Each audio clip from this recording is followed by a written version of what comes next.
कि एक जमींदार था, उसके पास बड़ी खेती थी, दयालु हृदय का व्यक्ति था।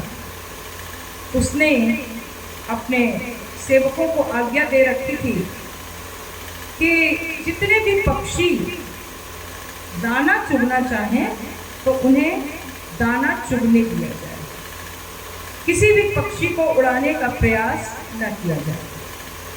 तो किसी भी पक्षी को उड़ाया नहीं जाता था और पक्षी उस खेत में खूब आराम से दाने चुगा करते थे। एक बार सेवकों ने जमींदार से शिकायत की कि मालिक, ये सारे जो पक्षी हैं ये तो चुग कर उड़ जाते हैं, लेकिन ये जो एक पक्षी है, ये एक तोता है, ये पहले तो खाता भी है और फिर ये 6 बालियां अपनी चोंच में दबा कर ले जाता है।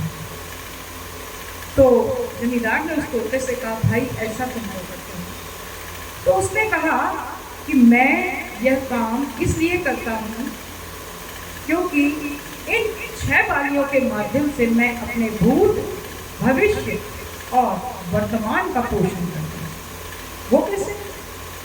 कि मेरे माता पिता मेरे भूतकाल हैं, मैं उनका पोषण करता हूँ। उन्होंने मुझे जन्म दिया और मेरे पालन पोषण में अपार कष्ट सहे। अब वे वृद्ध हो गए हैं, तो मैं ये 2 बालियां उनके लिए ले जाता हूँ। जमींदार बड़ा खुश हुआ। तुम तोता होकर भी इतनी बात सोच सकते हो, हम मनुष्य होकर भी नहीं सोच सकते। हम अपने वृद्ध माता पिता को वृद्धाश्रमों में भेजते हैं।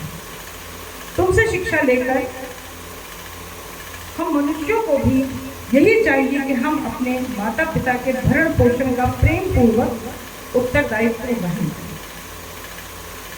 चलो ठीक है, भूत तो समझ में आया। और ये 2 बालियां किस लिए? ये 2 बालियां मेरे भविष्य के लिए हैं। मेरे 2 नन्हे मुन्ने बच्चे हैं, वे ही मेरा भविष्य। अभी वो छोटे हैं, अभी वो उड़ नहीं सकते, तो हम उनके लिए ये 2 बालियां ले जाते हैं। ये 2 बालियां वो खा लेते हैं और उनका पोषण हो जाता है।